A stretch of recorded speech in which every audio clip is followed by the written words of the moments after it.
Buenas noches. La Z101 presenta ahora El Gobierno de la Noche. La Z te oye y te ve. Saludos, muy buenas noches. Gracias por la sintonía con la Z101. Ya son las 10 de la noche. Aquí inicia el Gobierno de la Noche. Emisión correspondiente a la noche del jueves 21 de marzo, año 2019. Saludos para Mel, para Félix y para José. Como siempre, con el propósito aquí de compartir con todos ustedes 2 horas completas analizando las principales informaciones nacionales e internacionales. Pasamos con el resumen de noticias correspondiente a esta hora. El Fondo Monetario Internacional destacó los logros macroeconómicos alcanzados por la República Dominicana, con cuyo presidente Danilo Medina se reunió este jueves al término de la visita rutinaria que inició el pasado 11 de marzo. Durante el encuentro con Medina, la jefa de misión del Fondo Monetario Internacional, Aliona Sebotari, destacó los sólidos fundamentos macroeconómicos del país con crecimiento por encima de su potencial, baja inflación y elevadas reservas internacionales, de acuerdo con un comunicado del Banco Central de la República Dominicana. Y oficiales de la Dirección Nacional de Control de Drogas DNCD, con apoyo de agencias de inteligencia y coordinados por el Ministerio Público, arrestaron este jueves a un hombre que era buscado activamente por ser uno de los principales cabecillas de una estructura de narcotráfico a la que se le confiscaron 345 paquetes de cocaína. La vicepresidenta de la República, Margarita Cedeño de Fernández, llamó este jueves a la unidad dentro del Partido de la Liberación Dominicana PLD, que según su opinión continuará conduciendo la nación después de las elecciones del 2020. El gobierno anunció que los miembros de los cuerpos de bomberos a nivel nacional serán integrados al sistema de seguridad social junto al aumento salarial que se aplicará a partir del próximo mes de abril, como parte del proceso de mejoras de las condiciones laborales de estos servidores públicos. La avería que sufrió por varias horas de este jueves la compañía de telecomunicaciones Claro Dominicana, la cual provocó la falta de navegación de datos a nivel nacional, será investigado por el Instituto Dominicano de las Telecomunicaciones, Indotel. Francisco Domínguez Brito, aspirante a la candidatura presidencial del oficialista Partido de la Liberación Dominicana PLD, planteó que esa organización debe salir de todo lo malo y de todos los corruptos en miras de construir un mejor país. Y quemó una gorra. Félix, llévatelo. Estamos de regreso en el Gobierno de la Noche, ya son las 10:06. Sí, más adelante se estará ampliando lo que estábamos hablando fuera del aire. Saludos a don Osiris, don Héctor. Muy buenas noches a ustedes, a Osiris de León, Gracias. A Roberto Díaz, a nuestra compañera Adelaida Martínez, que se integrará en unos minutos. Muy buenas noches a Félix Aquino, a Marianita y a José y a Mel en las cámaras. Y un saludo siempre muy especial a toda esa audiencia de este Gobierno de la Noche que nos sigue en este espacio, que esperan cada noche y que no se acuestan hasta que esto no concluye. Bueno, señores, hoy los temas internacionales están dominando. La verdad que todos importantes están dominando. Lo primero es que en Haití fue nombrado un primer ministro de manera interina. El que era ministro de Educación en Haití fue nombrado ministro, pero de manera interina, hasta que el Parlamento haitiano definitivamente nombre uno que haya propuesto, ¿no?, el presidente de ese país, de Haití. Hoy tomó posesión de su cargo porque, según el propio presidente de Haití expresó a los medios de comunicación, el gobierno no puede paralizarse y quien maneja los asuntos administrativos del gobierno en Haití es el primer ministro. y por eso en el día de hoy anunció el gobierno pues el nombramiento interino se llama Jean-Michel Lepin, quien asumió de forma interina hoy como primer ministro, después que los diputados destituyeran el pasado lunes a Jean-Henri Séan, tras aprobar una moción de censura en contra de él por la falta de respuesta ante la crisis económica que vive ese país. Y recordar que antes de él, que ellos destituyeron, como se sabe, fue nombrado en septiembre, que también sustituyó al anterior, a Lafontaine, que fue destituido a raíz de las primeras protestas. ¿Se acuerdan aquella protesta de hace unos meses que destruyeron negocios, bancos, estaciones de combustible y ese tipo de cosas? En ese momento fue nombrado entonces este primer ministro que ellos acaban de destituir en Haití. Haití definitivamente es una situación difícil. Yo cambié el primer ministro como se cambia la corbata. ¿Cómo se cambia la corbata? Sí. ¿Porque no duran un año? No. Pero eso te dice claramente la inestabilidad política que hay en ese país. Absoluta. Entonces, pero fíjate lo que le pasó a este ministro que ellos acaban de destituir. Él tenía 2 procesos abiertos en las 2 cámaras legislativas de Haití. Uno en el Senado de interpelación, óigase bien, y uno de censura de la Cámara de Diputados. Mientras estaba en la Cámara no podía estar en el Senado. Y era al mismo tiempo que tenía que estar. Entonces un juez, oye esto, un juez tuvo que certificar, él tuvo que llamar a un juez para que certificara que él estaba ahí en la Cámara, para que en el Senado se aceptara la excusa de que él no podía estar. ¿Usted está oyendo eso? Sí. Entonces, eso está sucediendo en Haití. Hay la oposición, hay un ala de la oposición. ¿Cuánta inestabilidad? Sí, hay un ala de la oposición haitiana que mantiene las protestas. De hecho, ahora el día 29 va a haber una gran protesta en Haití que ya fue convocada por uno de los partidos de oposición. Lo que significa que la inestabilidad va a seguir, la situación va a seguir. Mientras tanto, el presidente haitiano se reunirá con Donald Trump este viernes, a la reunión a la cual, como se sabe, asistirá mañana, ya parte en la mañana, a las 9 de la mañana, el presidente Danilo Medina. Ojalá que, quién sabe, yo no sé si Estados Unidos, y mucho menos la presidencia de Donald Trump, Haití pueda tener algún tipo de apoyo, de respaldo, que le permita salir de esa gran crisis económica, que es de alguna forma, conjuntamente con los actos de corrupción que se alegan, en el que han participado unos 15 ministros y exministros con los fondos manejados a través de Petrocaribe, pues esa crisis económica hace insostenible el gobierno haitiano en este momento, y no se sabe si en esa reunión en la que participará el presidente haitiano, conjuntamente con cuatro otros mandatarios del Caribe, con Donald Trump, pues pueda ser algo beneficioso en términos de cualquier ayuda que pueda brindar Estados Unidos a ese país, que debería hacerlo por una serie de razones que no voy a analizar ahora. Pero bueno, eso en cuanto a Haití, pero hay 2 temas más, señores. Los otros 2 temas tienen que ver con 2 arrestos que se produjeron en el día de hoy. Uno en Brasil y otro en Venezuela.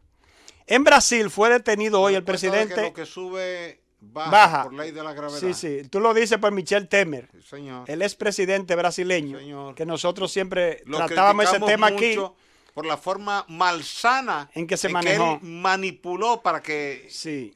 Lula fuera a la cárcel. Pero no, la destitución de Dilma Rousseff primero. También. Que fue lo principal ahí.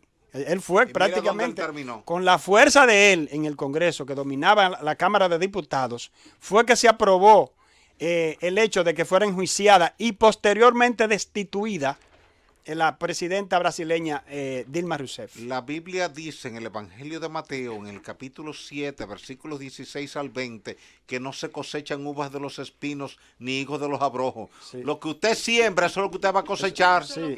Él está cosechando lo que él sembró. No, y eso se veía venir. Sí. ¿Sabe por qué? Porque realmente, y hay que reconocer esto de parte de la justicia de Brasil, se hicieron varios intentos. mientras él era presidente. Pero como dominaba en el Congreso, las fuerzas impedían que se aprobara un juicio político contra él. Y esa inmunidad que le dio el poder y ese dominio que tenía, sobre todo en la Cámara de Diputados, que es la que acusa en este tipo de situaciones, eso impidió que se iniciara un proceso, un juicio o un arresto, siendo él presidente de Brasil. Pero, salido ya del poder, la justicia ha actuado y ha sido detenido. Michel Temer es presidente del Brasil y está ligado, su acusación tiene que ver con el asunto del Lava-Jato. Del Lava-Jato, como es conocida, la operación de combate a la corrupción en la historia de Brasil y que destapó ese gigantesco, el escándalo de desvío de la petrolera Petrobras. Entonces, esa detención fue ordenada por el juez federal de Río de Janeiro, Marcelo Bretas, que también solicitó el arresto del exministro Wellington Moreira Franco, un importante colaborador también de Temer y su correligionario en el Partido Movimiento Democrático Brasileño. Entonces la Fiscalía del Brasil llegó a solicitar, como se sabe, 2 veces ante la Corte Suprema la apertura de juicio por corrupción contra Temer, pero el Congreso, como hemos dicho, se negó a autorizar los procedimientos, por lo que todas las causas en su contra dependían de la pérdida del fuero privilegiado con el fin de su mandato. Ahora Temer deberá enfrentar esos cargos, ya no tiene la inmunidad, ya no tiene el poder que tenía en el Congreso, y eso puede dar al traste con que este hombre pueda, en un ya iniciado y concluido, por ejemplo, cuando se concluya este proceso, pueda enfrentar muchos años de cárcel. Es lo que se podría prever si definitivamente se presentan las pruebas necesarias que puedan incriminarlo y que puedan llevarlo a prisión. El otro arresto, señores, se produjo en Venezuela. En Venezuela fue arrestado en el día de hoy el más cercano colaborador del autoproclamado presidente interino o presidente encargado, Juan Guaidó. Él es el que despacha los asuntos, como si fuera un secretario de la presidencia, qué sé yo, uno de los más cercanos colaboradores de Juan Guaidó. Y entonces esto también ha destapado una situación explosiva en la propia Venezuela, porque este hombre, apellido Marrero, él se llama, el nombre está por ahí, él es apellido Marrero, y esto ha provocado la inmediata protesta de los Estados Unidos, quienes han amenazado al presidente Nicolás Maduro, al gobierno que encabeza Nicolás Maduro, con mayores sanciones y con mayores situaciones en contra de ese gobierno. Hay analistas que plantean que Maduro tenía 2 opciones ante esta crisis, se había enfriado un poco la crisis en Venezuela. O sea, fuera de lo que se produjo hace unas semanas, cuando trató de introducirse la ayuda estadounidense a través de varios camiones con alimentos y una serie de cuestiones a Venezuela, pues después de ese asunto, pues había amainado un poco, había perdido un poco el mundo, un poco la mira en la crisis venezolana, pero con este arresto que se produjo en el día de hoy, se vuelve a revivir la crisis de Venezuela, vuelve otra vez la situación de mantener la mira sobre la crisis venezolana, y hay quienes afirman entonces que esto podría crear peores situaciones porque ya se ha asumido que otros colaboradores, de hecho, otros colaboradores de Juan Guaidó, entienden que ellos también podrían ser apresados. Y hay un temor que se ha apoderado de muchos de ellos porque entienden que se ha asumido una línea de enfrentarlos a través de ese tipo de situación. ¿Cuál es la acusación que hay contra este colaborador apresado en el día de hoy de Juan Guaidó? bueno, lo acusan de actos de terrorismo.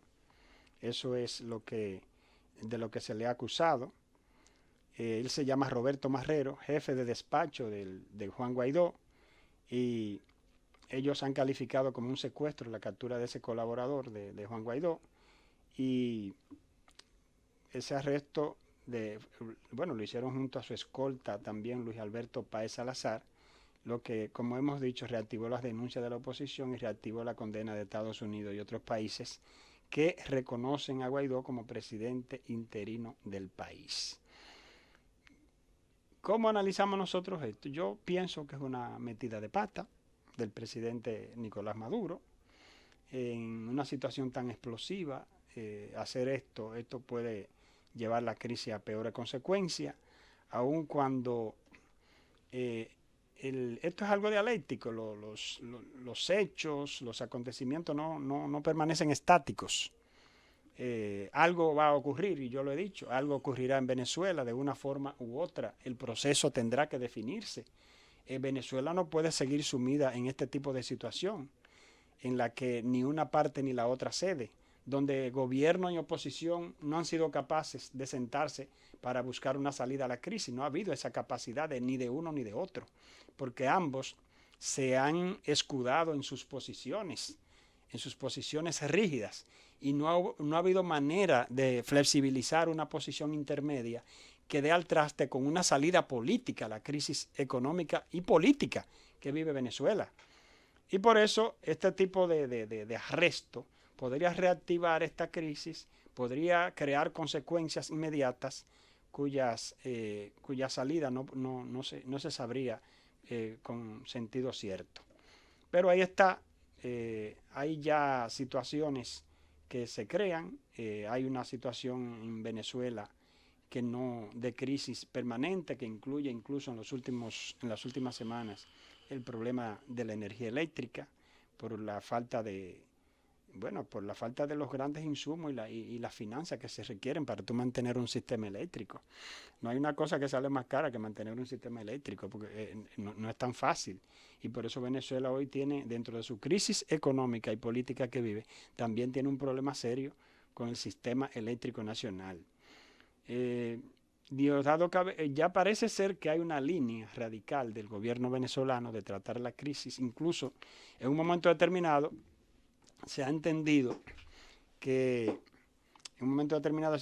el gobierno podría en un momento dado arrestar al propio Juan Guaidó, pero al parecer se ha cuidado un poco de esto. No sabemos si lo hará en un determinado momento, pero parece ser que la cosa en Venezuela se podría definir, y no podría haber otra definición que no sea que cambie el actual estado de cosas, pero con una oposición que, de llegar al poder, definitivamente sería entregar ese país en manos de los Estados Unidos, porque ya esa oposición ha demostrado que está trabajando con el apoyo, con el respaldo del más poderoso país del norte, que son los Estados Unidos.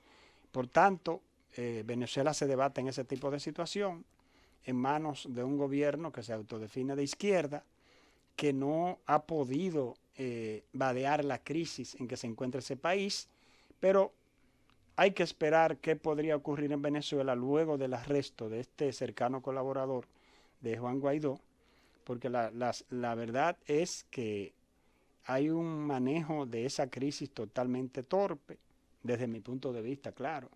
Ellos entenderán que lo están haciendo muy bien, pero pienso que en vez de allanarse en el camino en Venezuela para una salida a esa situación que vive ese país, muy contrario a ello, las cosas se ponen más difíciles, se colocan dentro de un plano difícil tal vez de resolver por la vía democrática y por la vía pacífica. Ojalá que definitivamente en Venezuela se pueda tener una luz al final del túnel y poder resolver ese tipo de situación. Aquí en la República Dominicana, la política sigue sentando sus reales, ya como bien leyó al principio la información el compañero Roberto Díaz. Hoy el dirigente aspirante presidencial del Partido de la Liberación Dominicana, Francisco Domínguez Brito, simbólicamente, queriendo llamar la atención sobre la crisis que vive ese partido, quemó una gorra, colgó incluso en su cuenta de Twitter el video donde toma una gorra, dice que hay que acabar con lo malo que está destruyendo y le está haciendo daño al Partido de la Liberación Dominicana, y quemó una gorra del PLD, lo cual yo considero que no fue lo más correcto, porque de todas maneras usted está quemando un símbolo de ese partido. Lo primero que yo dije, Luzón, cuando vi ese video, ¿por qué una gorra del partido? Del Partido de la Liberación, del propio partido al que él pertenece y porque él aspira. Del partido por el que él se está, ¿verdad? Porque se está candidateando. Eso es como yo agarrar la bandera de República Dominicana. Yo entiendo eso no estuvo que bien. Es una mala asesoría que le ha dado alguna persona o algún asesor que tiene Domínguez Brito en materia de imagen y en materia política para llamar la atención, para sobresalir, donde hay tantos precandidatos. Imagínate, yo no sé cuánto que hay en el PLD. Cuando los partidos están en el poder, yo no sé si Osiris ha observado eso. Cuando los partidos están en el poder, crecen los aspirantes presidenciales como la verdolaga. Claro. ¿Tú sabías eso? Claro, siempre. Crecen siempre. Cuando estaba el Partido Reformista porque todo en el mundo poder, se siente cerca de la puerta del poder. Así es. Bueno, todo el mundo. Cuando estaba el Partido Reformista en el poder, tú que has sido y eres, bueno, has sido un dirigente toda del Partido Reformista de toda la vida, desde los años sabes 70. que cuando estaba el Partido Reformista aparecieron como 10 personas en determinado momento que aspiraban a la presidencia. Sí. Comenzando con Francisco Augusto Lora, que se fue el primero que se fue. Y del PRD ni hablemos. Sí. Porque en el PRD había tantos aspirantes presidenciales que hubo más de 8 tendencias, que le llamaban tendencias políticas en distintos momentos. Aspirando a la presidencia de la República. Salen del poder, se acabaron los aspirantes presidenciales. Pues eso está ocurriendo en el Partido de la Liberación Dominicana. Como el PLD tiene los años que tiene en el poder, que pronto iría para los 20 años, ya usted tiene ahí incluso gente que dejaron de aspirar, pero vienen en otro grupo y aspiran. Porque, por ejemplo, José Tomás Pérez ya no está en eso. Es embajador en los Estados Unidos. Pero era en Washington, sí, pero era un precandidato presidencial en un determinado momento. Pero también lo fue, y no está en eso, Jaime David Fernández Mirabal. Así es. Y ahora usted Francisco también, el ministro de Turismo. El ministro de Turismo, Francisco Javier García, que era un buen precandidato, por cierto, porque estaba creando una estructura propia él. Pero ya no está en eso. O sea, usted puede contar como 4 o 5 que no están en eso ahora, que empezaron. Pero usted tiene otro grupo nuevo ahora. Domínguez Brito es de los primeros, es de los viejos. Pero usted tiene a un Navarro, usted tiene a un Carlos Amarante Maré, que no estaban, y usted tiene a ¿cuál más? Bueno, Segura. Crespo, que nadie lo asume, porque yo no, como que no lo siento, ni nada. Ni siquiera, yo nunca sé que él es precandidato, porque yo nunca lo veo en ninguna reunión, y cuando se reunieron los precandidatos no lo invitaron a él, porque no lo consideran un precandidato. Amarante Baré, Navarro, Segura. Radamés Segura y Domínguez Brito estaban. Y qué sé yo, el caso es que hay nuevos precandidatos, como es esos casos que he citado. Temístocles Montaz, que también se considera que estaba antes también, y de hecho lo estaba, pero nunca ha podido arrancar, porque son un grupo que ninguno han arrancado, la verdad. El que se vio ahora con un poco de impulso fue Carlos Amarante, pero como que se enfrió, como que se le siente frío ya. Ninguno, a mi juicio ninguno, ha demostrado una fuerza real para poder competir con los dos grandes líderes que tiene ese partido, que son Leonel y Danilo Medina. Entonces, lo de Domínguez Brito, yo creo que es un error. Si así quería llamar la atención, terrible, es un error terrible de Francisco Domínguez Brito, un hombre con muchas luces, que yo no sé cómo hace eso. Cómo él se presta para eso, cómo él se deja llevar para mí, de alguna asesoría que le dieron para que hiciera eso. Porque de verdad quemar un símbolo de su propio partido, aunque usted considere que esté sucediendo lo peor a lo interno de ese partido, es un gran error. Pero no es el partido, son algunos individuos. Exactamente, es un error, porque el PLDista frente al cual usted quemó esa gorra está entendiendo que usted le está quemando su partido, independientemente de lo que usted quiera significar con esa acción. Así es que, Domínguez Brito, lamentablemente, yo que he alabado tu labor tanto en la Procuraduría General de la República como en el Ministerio de Medio Ambiente, sobre todo en el Ministerio de Medio Ambiente, porque en la Procuraduría terminaste un poco mal, porque hubo una acusación que no la seguiste y ahí te quité mi mi aprecio en esa administración, en esa, en ese cargo que tuviste ahí. Pero en medio ambiente hiciste un muy buen trabajo. Pero con esta acción como precandidato, yo particularmente entiendo que es un gran error y más adelante podrías darte cuenta de eso. Llévame, Félix. Bueno, señores, aquí estamos de regreso en este gobierno de la noche de la Z101. Son las 10:29 minutos. Es el turno del ingeniero Osiris de León en su comentario. Gracias, Héctor Urzón. Buenas noches para ti, buenas noches para Adelaida, para el amigo y hermano Roberto Díaz. Buenas noches para todo el equipo de apoyo en los controles, a Félix, Mel, José Manuel. Buenas noches para Bienvenido Rodríguez, para Willy Rodríguez. Buenas noches para todo el pueblo dominicano. Ese pueblo que cada día es fiel a la sintonía del gobierno de la noche. La gente que está ahí, listo para dormir, pero pendiente a los temas de análisis, conversación o ponderación en el gobierno de la noche. Abrazos para cada uno de ellos. Abrazos también para toda la dominicanidad que nos escucha en el exterior, la gente que nos escucha en Estados Unidos, en Europa, en Asia, en Centroamérica, en Sudamérica. Abrazos para cada uno de ellos. Miren, en la noche de hoy estamos teniendo algunas lluvias en la zona de Mao, Monción y San José de las Matas y un poquito en Jánico. Un área pequeña, no representa mucha lluvia salvo un poquito de recarga, un poquito nada más en la cuenca del río Mao. Esto recarga un poquito la presa de Monción, aunque la presa de Monción es la segunda presa que tiene más agua actualmente. Monción conserva al día de hoy unos 105 millones de metros cúbicos de agua. Agua suficiente para requerimientos básicos en el acueducto de la línea noroeste y en algunos canales de riego también de la línea noroeste. Así es que, qué bueno que estamos teniendo un poco de lluvias esta noche en la zona de Mao, en la zona de Monción y en la zona de San José de las Matas. Para mañana, al final de la tarde y primeras horas de la noche, vamos a tener lluvias también en Jánico, San José de las Matas, El Rubio, Monción, Mao, Sabaneta, Santiago Rodríguez, Villa Los Almácigos, El Pino, Partido, Las Matas de Santa Cruz, Castañuelas, Villa Vázquez, Guayubín, Restauración, Loma de Cabrera y Dajabón del lado dominicano. Del lado haitiano, lluvias en Juana Méndez, en Fort Liberté, en Nampros, en Cabo Haitiano, en Limbé, en Grossmont y en Port-de-Paix.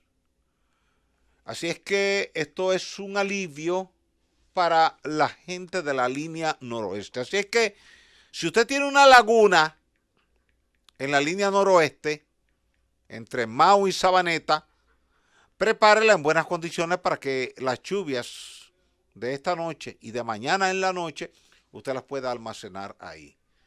Porque recuerde usted que en la última semana no ha caído una gota de lluvia, salvo la de esta noche y la de mañana. Pero esa lluvia no viene del este, ni viene del noreste, no viene con los vientos tradicionales. Esa lluvia es fruto de un fenómeno meteorológico que ha estado afectando la costa este de Estados Unidos y parte de la costa este de Canadá. Se va moviendo en el Atlántico de oeste a este, al revés a como vienen las lluvias tradicionalmente.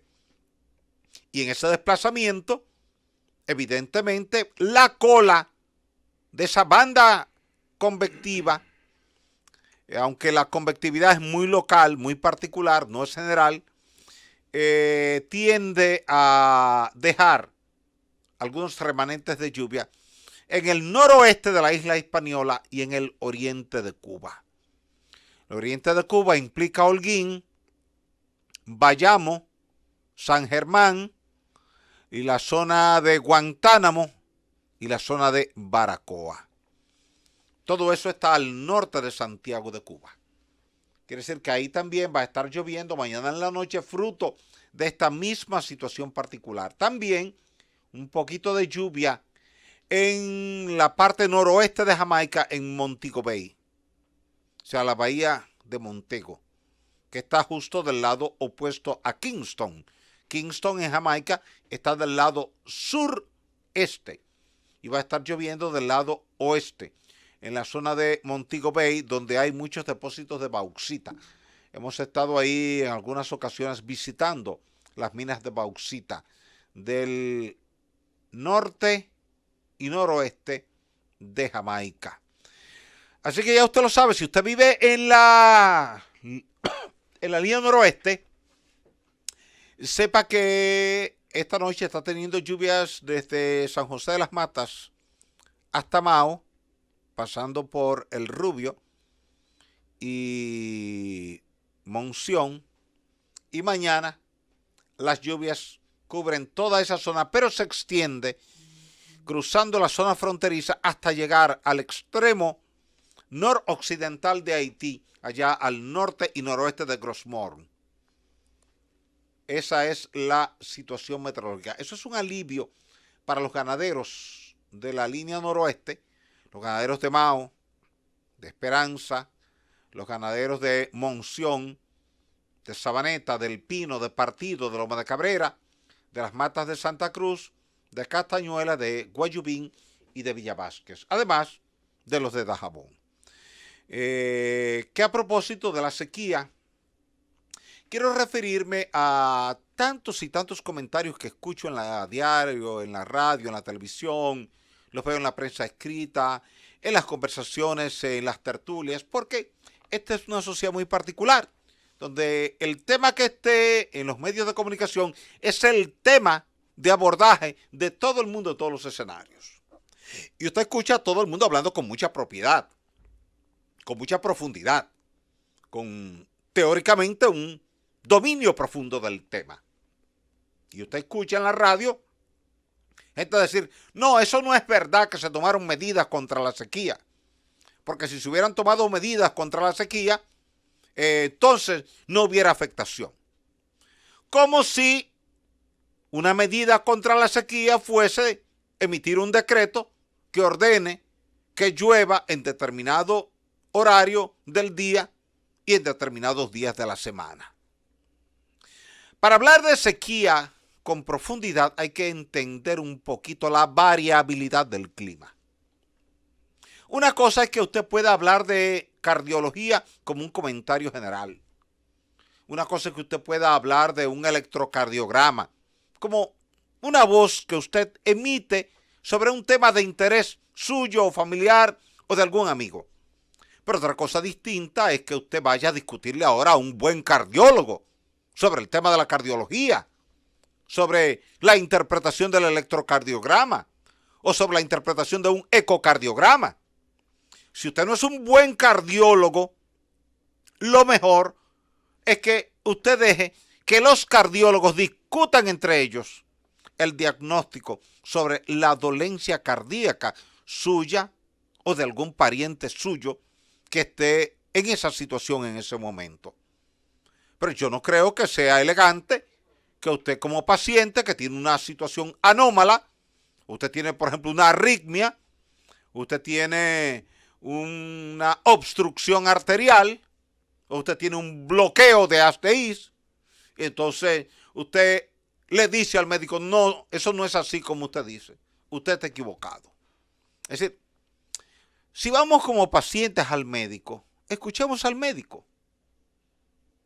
Si vamos con un dolor de cabeza donde un neurólogo, escuchemos al neurólogo. Si tenemos una molestia abdominal, pues escuchemos al gastroenterólogo. Si tenemos un golpe en una pierna, en un brazo, escuchemos al ortopeda.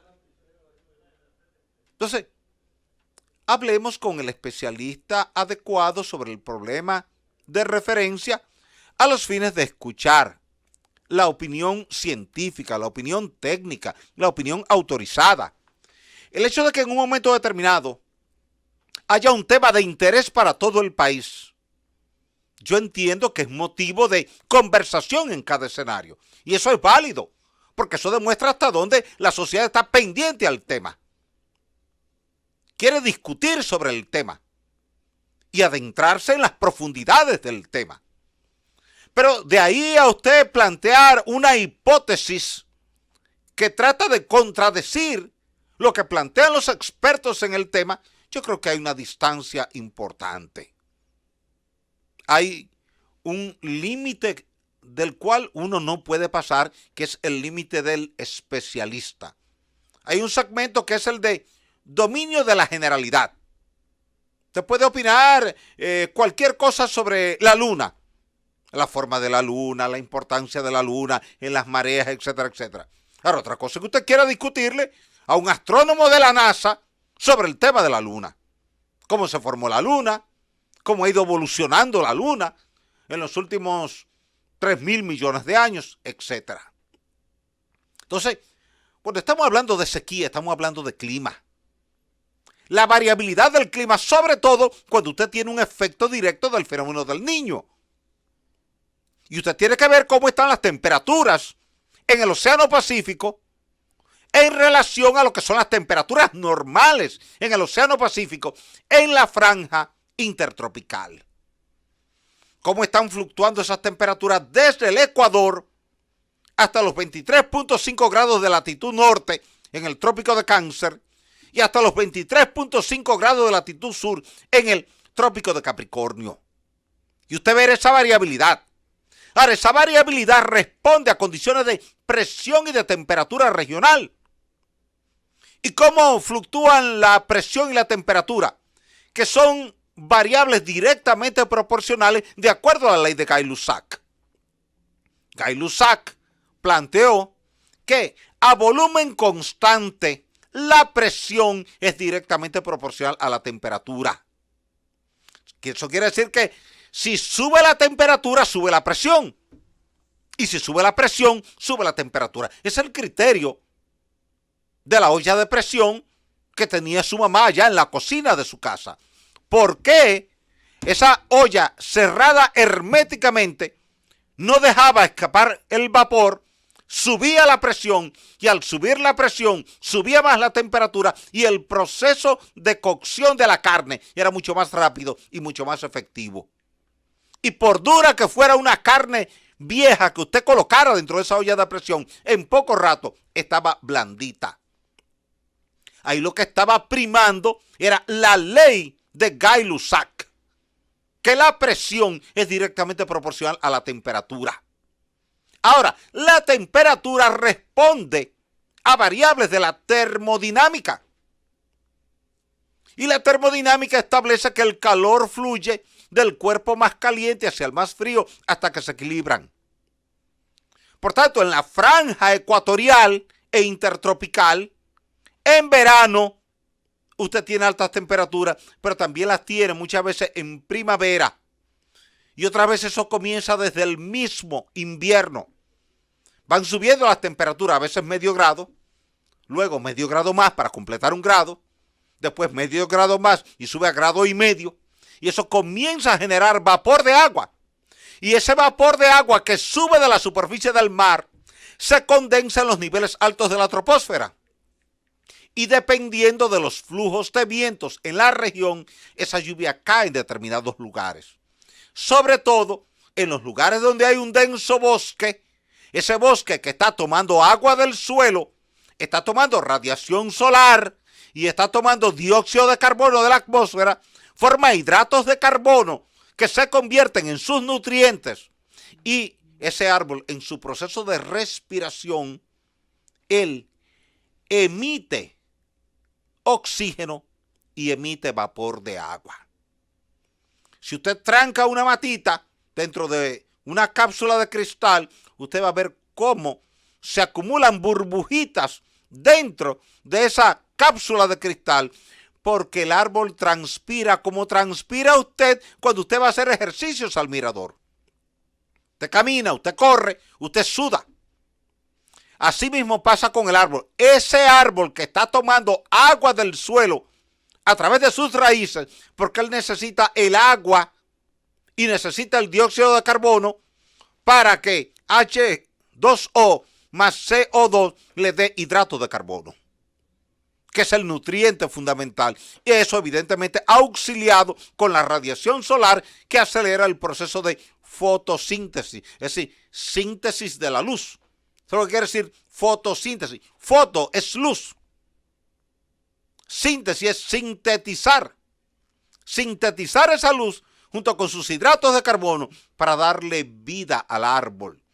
Y el árbol se va engrosando, va creciendo, se va robusteciendo gracias a esa situación. Entonces, cuando usted tiene mucho vapor de agua en una zona, porque la temperatura en la superficie del mar ha subido bastante, sobre todo cuando la temperatura está por encima de 27 grados Celsius o preferiblemente por encima de 27.5 grados Celsius, ese vapor de agua que es desplazado por el viento, cuando pasa por una zona boscosa, se complementa con el vapor de agua que emite el árbol o la masa boscosa en sentido general. Entonces, las micropartículas de vapor de agua de H2O que iban en suspensión con la nubosidad por ser muy pequeñas, ahora se ponen más grandes. Al ponerse más grandes, pesan más. Recuerden que el agua pesa. Si usted quiere saber si el agua pesa, póngase una lata de agua en la cabeza y usted va a ver cuánto pesa. Cada metro cúbico de agua pesa 1 tonelada métrica. Un metro, usted hace una tina de 1 metro de largo, por 1 metro de ancho y por 1 metro de altura. Eso es 1 metro cúbico, medido por dentro, no por fuera, por dentro. Usted hace una tina, un recipiente, y usted le pone 1 metro de largo por dentro, 1 metro de ancho por dentro y 1 metro de alto por dentro, y usted lo llena de agua hasta el tope. Eso es 1 metro cúbico. Ahí hay 264 galones de agua. Ahora, eso pesa 1 tonelada métrica, porque hay 1000 litros. En 1 metro cúbico hay 1000 litros de agua. Ahora, eso tiene un peso. Entonces, en la medida en que las micropartículas de vapor de agua están tan chiquiticas, ellas se mantienen flotando en el aire, en esas nubes que va como una masa de algodón. Pero cuando se juntan muchas micropartículas, se pone grande, ahora pesa más, está gordita, como dicen los niños, y ahora usted ve que cae la lluvia, y usted siente la lluvia cuando le cae en la cabeza, en la espalda, por el peso que tiene. Eso fue lo que generó la lluvia. Entonces, cuando usted tiene en el Pacífico altas temperaturas por efecto del Niño, sea un niño moderado o sea un niño bien expresado, el vapor de agua se concentra en el Pacífico y la resequedad se concentra en el Atlántico. Si usted toma un gráfico histórico del comportamiento de las temperaturas en el Pacífico y en el Atlántico de los últimos 50 años, usted va a encontrar que hasta el año 75 los periodos de calentamiento eran cortos y eran más o menos equivalentes a los periodos de enfriamiento. A partir de ahí, cada vez los periodos de calentamiento se hacen más largos y los de enfriamiento se van haciendo relativamente más cortos en comparación con los periodos de largo calentamiento. Ese calentamiento que en el gráfico lo mostramos en rojo hacia arriba es lo que llamamos el fenómeno del Niño. El Niño es un calentamiento anormal de la superficie del mar en el Océano Pacífico, en la franja intertropical oriental, es decir, cerca de Centroamérica, cerca de Perú, cerca de Ecuador, toda esa franja, desde la latitud 24 grados norte hasta la latitud 24 grados sur. Y ese calentamiento entonces que produce todo ese vapor de agua, le produce a usted lluvias en algunos países de Sudamérica, porque los flujos de viento se mueven hacia allá y nos deja resequedad en el Atlántico. Entonces el viento que viene aquí del este y del noreste no viene cargado con vapor de agua. Por eso, esas lluvias que usted tiene esta noche en Mao, que usted tiene en Monción y que va a tener mañana en la noche, no vienen del este, no vienen del noreste, no vienen con los vientos alisios, vienen de un fenómeno que usted tenía en Estados Unidos y que se va desplazando de este a oeste. Cruzó el territorio continental, salió al borde litoral oriental de Estados Unidos y ahora está en el Atlántico. Y esa colita, al pasar por las islas del Caribe, le deja lluvia. Pero viene al revés. La lluvia tradicional del Atlántico viene de este a oeste. Esta viene de oeste a este. Son fenómenos distintos. Y eso hay que entenderlo en función de lo que es la realidad climática regional.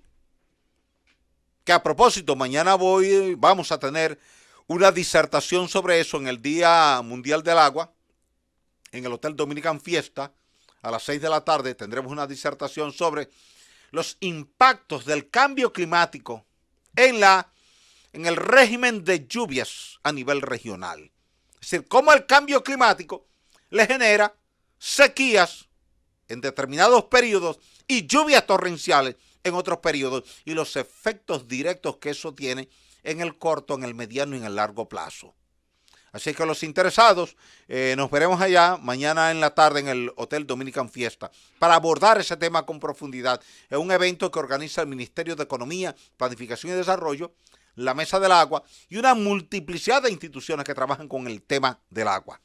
Entonces, para hablar de sequía hay que entender todas esas variables que están alrededor de cada región. Cómo fluyen los vientos, cómo están las temperaturas, qué tan húmedo o qué tan seco está el aire en una determinada zona, qué tanto están transpirando o no los árboles de esa zona. No, que no está lloviendo porque hay deforestación. Bueno, ¿y por qué llueve en el desierto de Atacama cuando tenemos el fenómeno del Niño si no hay un solo árbol? Por un fenómeno meteorológico particular. ¿Por qué cuando hay sequía en Sudamérica no llueve ni siquiera en la selva amazónica, que es la selva más densa que tiene el planeta Tierra? Por razones meteorológicas particulares. Entonces, a veces la gente toma una receta para la gripe y quiere aplicarla para todas las enfermedades del ser humano. Aquí cuando hablamos de deforestación, queremos aplicarlo para todos los problemas que tienen que ver con el medio ambiente. Cuando hablamos de ríos y extracción de materiales de ríos, queremos aplicar el mismo té de limón para todas las situaciones particulares que tienen que ver con una cuenca hidrográfica, sin haber estudiado las variables que inciden en esa cuenca hidrográfica. Le he dicho a la gente, mire, en Asua la lluvia promedio es del orden de 600 milímetros por cada metro cuadrado. Pero eso no es un problema nuevo.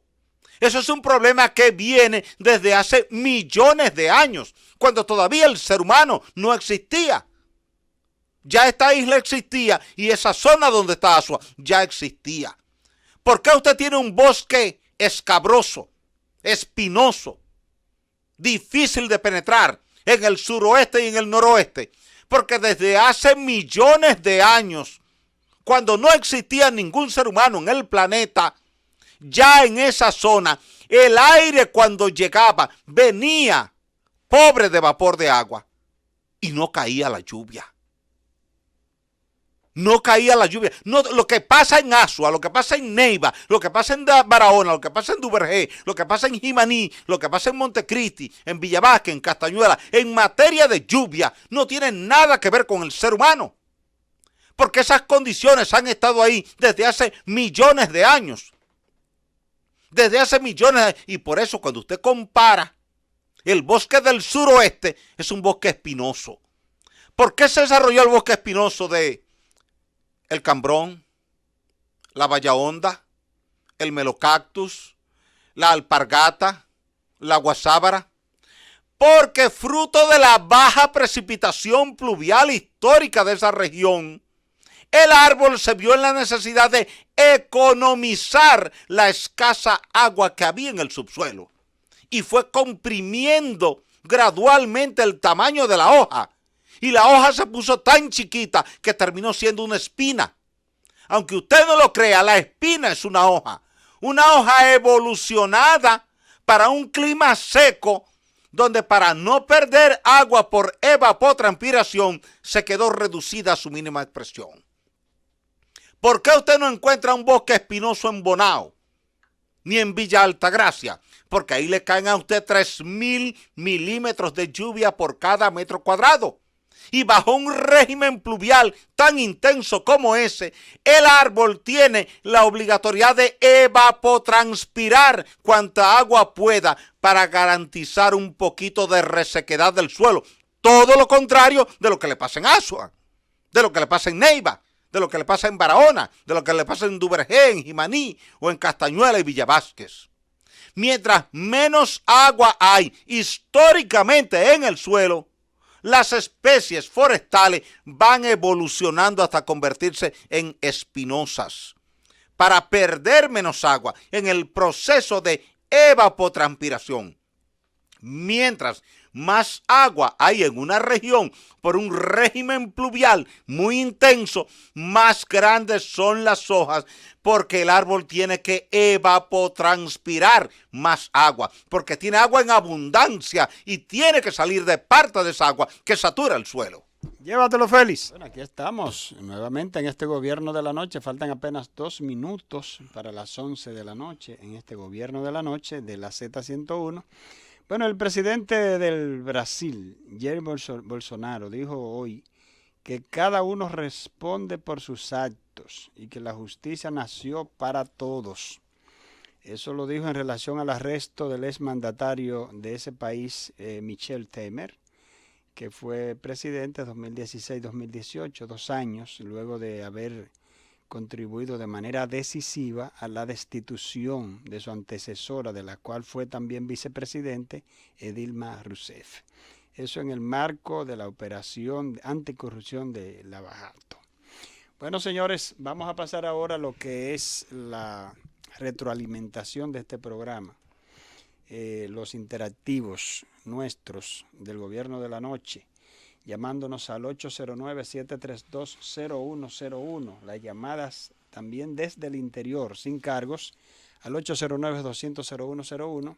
Y las llamadas internacionales, también sin cargos, al 855-221-0101. Buenas noches. Buenas noches al equipo de la Z101. Joselito Canela de la provincia de La Vega, Osiris. Hola, Joselito. Saludos, mi hermano del alma, a todos ustedes ahí. Osiris, te felicito por ese comentario medioambiental que nos preocupa tanto. Osiris, el presidente después de Balaguer, se preocupaba mucho por el medio ambiente. Danilo Medina ha sido el propulsor de la siembra de árboles. Pero tenemos unos depredadores ocupando terreno y quemando la loma que no tienen ningún tipo de conciencia, que debería de aplicarse la ley máxima a esos delincuentes. Muchas gracias, Osiris. Gracias a ti, Joselito. Buenas noches. Buenas. Sí, buenas noches, el gobierno de la noche. Buenas noches a ustedes. Bien, cuéntenos. Ramón Fernández le habla desde el municipio de San Luis, específicamente en La Casita, y le estoy llamando para denunciar la situación que tenemos aquí en la calle de San Luis, donde la están llenando de policía con muros, todos. En la misma entrada ya tenemos 3 muros en la misma entrada. Yo fui ayer al ayuntamiento, pero esos perezosos no se mueven de ahí, aunque uno vaya, yo fui los denuncié porque la están construyendo, pero ellos no quieren moverse de ahí para venir a decirle a esa gente que no se pueden construir los muros tan cerca, si no hay un destacamento ni una escuela. Bueno, buenas noches. Yo ahí está, nos ayuden. Ahí está la denuncia. Bueno, buenas noches. Muy buenas noches, los niños de la noche. Hola, Augusta. Buenas noches, doña Augusta. ¿Cómo Don está? Osiris, Cuéntenos. tengo una preocupación. Aquí la avenida ecológica, como Ajá. en el otro tiempo pasado denuncié que estaban quemando. Sí. Nosotros tenemos, aquí la comunidad tenemos 3 años luchando, llamando a medio ambiente, no hemos personado la Procuraduría de Medio Ambiente y tienen ese caso ahí, no hacen caso ahí, aquí arriba, ahí por los frentes del Jumbo, donde pusieron el Jumbo nuevo ahora, están hasta acercando. En tiempo pasado quemaron todo eso, entonces eso nos preocupa porque es lo mismo que usted está diciendo por ahí toda la noche, orientando, entonces yo no sé, y medio ambiente no hace nada, nosotros, ¿qué es lo que va a pasar con nosotros? Y por otra parte decirle que encontré a Josefina ya que estaba perdida. Usted ve. Buena noche. Yo se lo dije a Héctor Luzón, me dijo que ya había tomado conocimiento de la presencia de Josefina en el gobierno de la mañana en la primera tanda. Así es. Buenas noches. Buenas. Buenas noches. Buenas noches para todos. Sí, ¿de dónde nos habla? Santo Domingo Norte. Adelante. El científico está por ahí. A sus órdenes por aquí. Ok, científico. 3 preguntas breves. Una, ¿por qué Polo, perteneciendo a la misma línea del sur, siempre se mantiene húmedo? Ajá. 2, ¿por qué muchas veces las lluvias, determinado horario, por ejemplo, a las 9 de la mañana, se vuelve repetitivo? Llueve de 9 a 11, al otro día vuelve a hacer el mismo ciclo. Esa es la segunda. Y la tercera, ¿usted cree que esa cátedra que usted dio ahorita de información, hubieron gente que entendieron lo que usted dice? Yo creo que sí, porque mire que usted llamó animado porque le pareció interesante el tema y está haciendo preguntas que son interesantes. ¿Por qué llueve en Polo? Polo es el punto más alto en la provincia de Barahona. Y la presión barométrica es mucho más baja en Polo allá arriba que en Barahona Pueblo. Y eso facilita que los vientos que vienen cargados de vapor de agua desde el Mar Caribe y que chocan ahí con la Sierra de Bauruco descarguen su lluvia arriba en la parte de Polo. Yo creo que la gente puede entender los temas cuando se les explica con sencillez, se les puede explicar en un lenguaje lo más llano posible, porque eso es lo que tratamos de hacer aquí cada noche en el Gobierno de la Noche, explicar temas complicados pero en lenguaje sencillo para que la gente lo entienda. La otra pregunta que le había hecho Héctor Luzón era la segunda. ¿Usted está ahí en línea? No, ya no. No, ya no está. Ok. Usted le había hecho una segunda pregunta. Bueno, sí. No. Buenas. Gracias, muy buenas. Hola, profesora. Luzón, Roberto, Adelaida. Mire, Luzón y los demás compañeros, es el mismo show mediático en Brasil. Sí. ¿Qué de común? Mire, ese es el Sergio Moro de Río.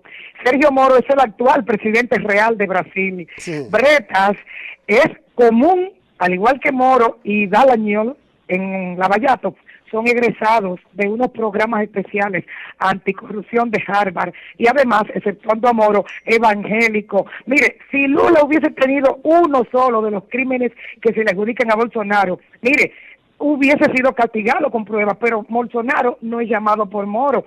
Mire, el hijo de Bolsonaro está vinculado ahora mismo con la milicia que mató a la regidora Marieli Franco, y Moro no lo llama. Es más, el hijo menor de Bolsonaro es novio del matador, es novio de la hija del matador, de la regidora.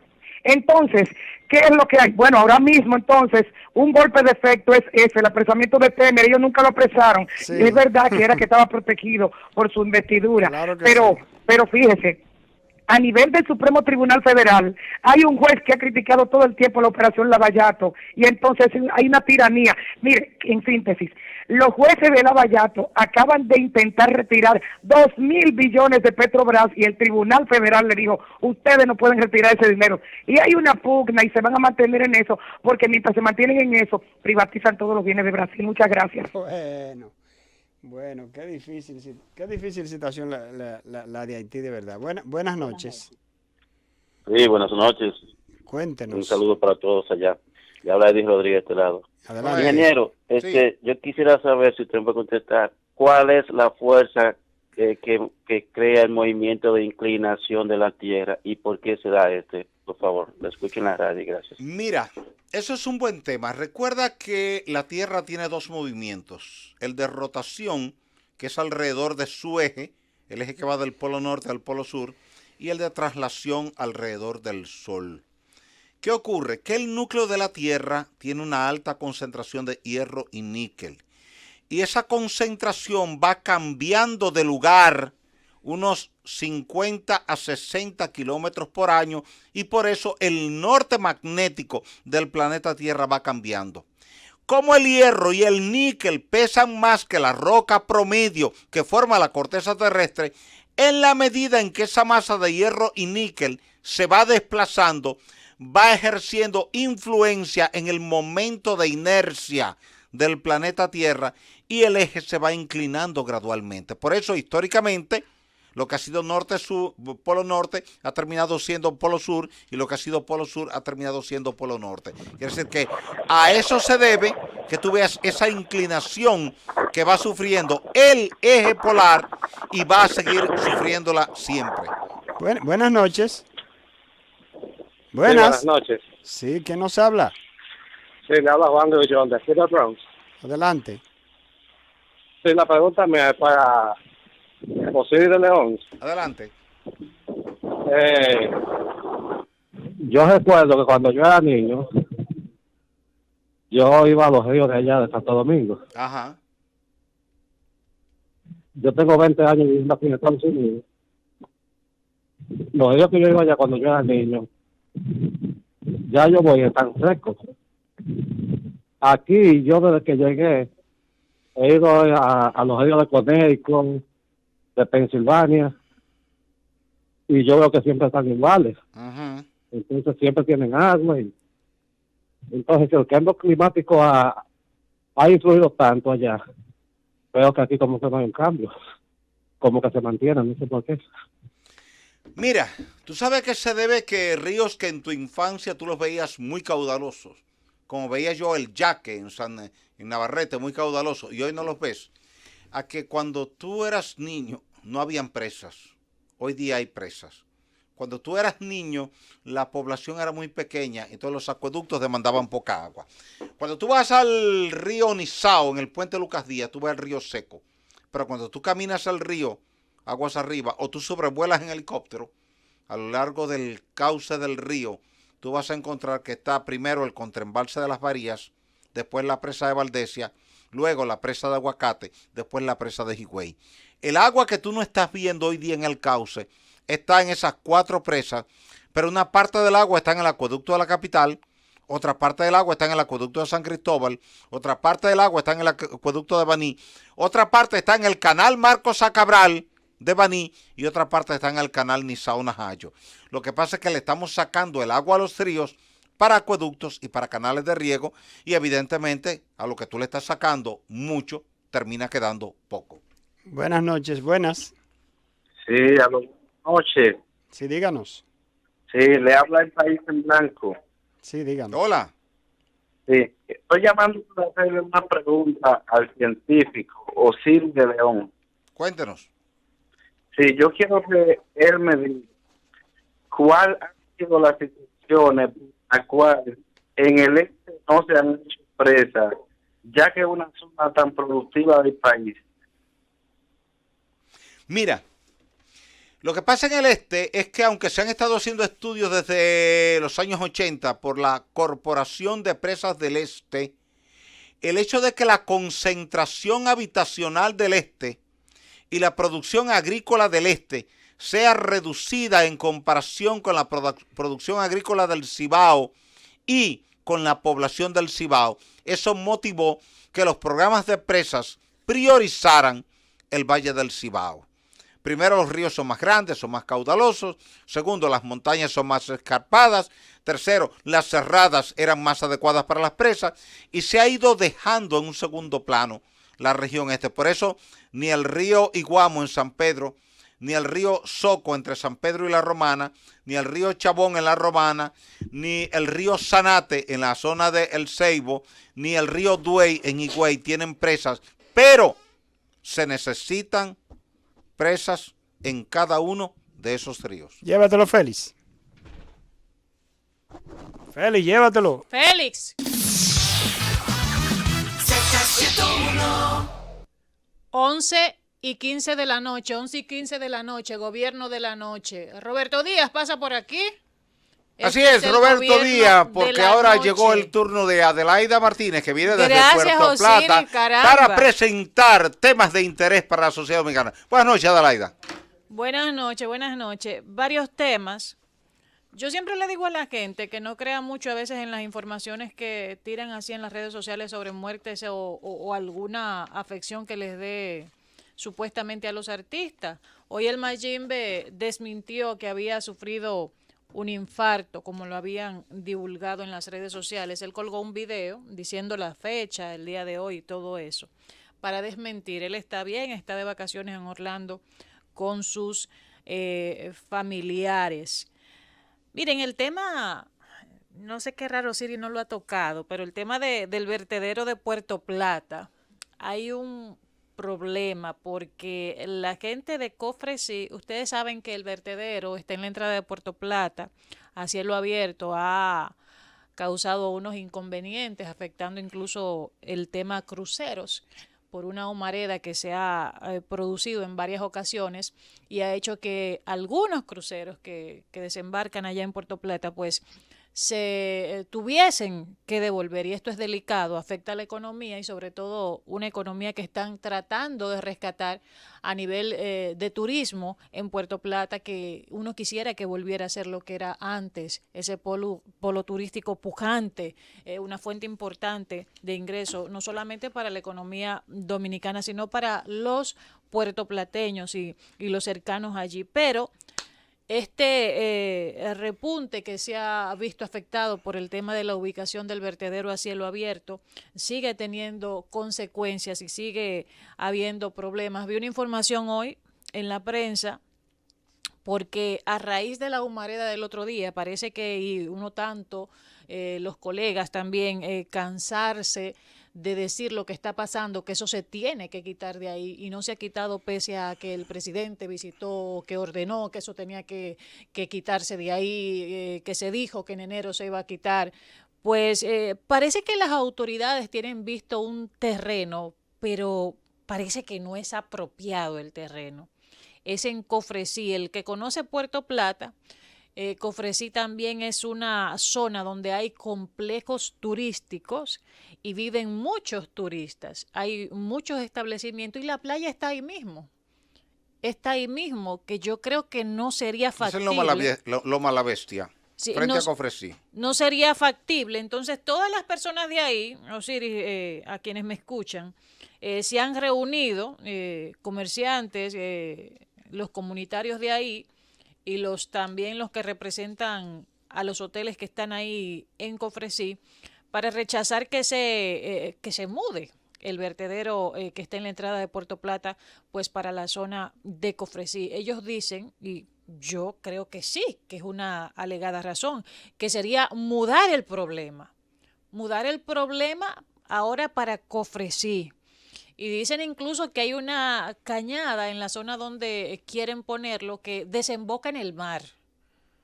Así que yo no sé definitivamente qué es lo que va a pasar con el bendito vertedero de Puerto Plata, que sigue trayendo problemas. No hay todavía una solución definitiva a este tema. Y las que se están planteando, las que se están ventilando, pues al parecer no es del agrado. Y las razones que alegan, como ya dije anteriormente, pues tienen lógica, tienen sentido. Ojalá que esto, hicieron una reunión, ojalá que desde ahí surjan propuestas, que desde ahí surja alguna idea de dónde por fin se puede llevar este vertedero para que no afecte no solamente a la parte turística, sino tampoco a los comunitarios, a los propietarios de negocios, ¿no? Que se lleve a un lugar donde no afecte a las comunidades, no afecte el turismo. Debe aparecer algún lugar alejado, que no tenga nada que ver con el entorno, sobre todo que no tenga nada que ver con la entrada de Puerto Plata. Miren, hay un reportaje que salió publicado en el Listín Diario. Cada vez que sucede un hecho de violencia donde hay un linchamiento, uno tiene que, ¿verdad?, desde los medios de comunicación, hacer un llamado a que eso no debe ser, que eso es característico de de épocas cavernarias. Eso no debe ser. Pero interesante el trabajo y escalofriante la cifra de linchamientos que se han producido en 10 años en República Dominicana. 202 linchamientos en 10 años en República Dominicana, señores. Esto debe llamar a preocupación, no solamente a las comunidades, debe llamar a preocupación al sistema justicia de República Dominicana, porque las principales razones que se ventilan aquí en este reportaje es la poca respuesta que hay por parte de las autoridades. Miles de casos. Yo vi una cifra ahí de 95.575 denuncias entre 2014 y 2017 y solamente se registraron 8.063 condenas. Eso fue en ese periodo. Entonces la gente se queja, ventilan el caso de un general que fue asesinado en el 2016, un general de la policía, estaba de servicio y le dispararon por la espalda. El caso se quedó ahí, ellos acudieron, los familiares del policía, del general, acudieron a todas las vías que debían ir para que se hiciera justicia en el caso. Y a estas alturas de la vida todavía no le han dado respuestas. Y dice este reporte que muchos casos como ese hay en República Dominicana. Imagínese usted, un oficial ya con un rango alto dentro de las fuerzas castrenses y todavía no se tiene respuesta. Imagínese usted un ciudadano común que vaya a buscar respuesta de las autoridades policiales. Y esta es la queja, de que a veces los ciudadanos, de manera inadecuada, no se debe justificar un linchamiento, y sobre todo en estos tiempos, señores, siglo XXI, donde hay una apertura global, donde los derechos humanos deben preservarse independientemente de cualquiera que sea la situación. Cada ser humano tiene un historial detrás, tiene una razón de ser de por qué actúa de X o Y forma. Y siempre recuerdo el caso de la señora que fue a visitar a la cárcel al muchacho que le asesinó a su hija. Eso ocurrió en Estados Unidos y ella no se quedó en la superficie del caso, no se quedó en solamente el dolor. Ella quería saber por qué había en ese muchacho. Que su hija, que estaba trabajando en una tienda, levantó las manos incluso para que el muchacho no la matara y se llevara lo que quisiera llevarse, pero él nervioso pues les disparó. Y la muchacha perdió la vida. El muchacho fue condenado y la señora fue a visitarlo a la cárcel. Y el muchacho no encontraba dónde meter el rostro y lloraba y lloraba y le contó su historia. Este chico, su madre murió producto de las drogas, el padre lo abandonó, terminó en orfanatos, en los orfanatos lo violaban constantemente y abusaban de él en términos físicos, agresiones verbales, abusos de todos tipos habidos y por haber. Terminó fugándose del orfanato y convirtiéndose en un delincuente en las calles. Lo que no tuvo en el hogar y lo poco que tuvo lo llevó a ser lo que era, producto del mismo sistema, producto del poco apoyo, y cuando lo llevan a un espacio para que fuera protegido, pues allí no lo protegieron, sino que le hicieron más daño del que le hicieron en su propio hogar. Así que yo le digo a la gente que el tema de linchar, no, señores, eso no, para eso está la justicia, aunque a veces uno diga la mal llamada justicia. Y se debe insistir cuando a usted le sucede algún caso en que se dé respuesta. Y si usted siente que la justicia es débil, pues acuda a los medios de comunicación, dé a conocer su caso, dé a conocer todo el periplo que ha pasado en cuanto a la no respuesta por parte de la justicia, pero nunca tome justicia por su mano, no lo haga porque se está convirtiendo también en algo que no debe ser, y todo mal vuelve a su punto de origen. Lo que se siembra se cosecha, como decían ahorita mis compañeros aquí, y eso no debe ser. Que las cosas sigan su proceso como debe seguirse. Y señalan tantas cifras que uno tiene que verlas y que analizarlas y buscarle el porqué. Sobre todo tienen que buscarle ese porqué las autoridades, porque ya no hay robos y homicidios entre los delitos más frecuentes. Esto es lo que más incomoda a las comunidades según este trabajo. Miles y miles de robos se reportan y no pasa nada. Y ante la ausencia de respuesta, pues la gente decide tomar decisiones que no deben ser. Aparte de eso, cuando se disponen a denunciar, yo leí un caso también en este trabajo de una señora que fue con arma, 2 delincuentes fueron a su casa, ella tenía a la niña ahí, le apuntaron, le llevaron todos, había cámaras, los delincuentes fueron grabados y nunca fueron arrestados. Entonces, una larga espera que desmotiva la acción penal de los ciudadanos. Y lo penoso de todo esto es que cuando usted se adentra en las estadísticas, que este trabajo el trabajo está elaborado por Indira Suero Acosta. Es un trabajo especial del Listín Diario. Y estos trabajos es bueno que se hagan porque nos dan una radiografía de cómo se anda en algunos temas a veces que uno dice, pero ¿por qué? ¿Por qué pasa esto? Y es parte del mismo sistema, de la poca respuesta que hay por parte de la justicia, de la desesperación de los ciudadanos que no consiguen respuesta. Se desesperan y lamentablemente el desenlace es fatal. Pues no lleguemos ahí, es lo que uno tiene que decirle.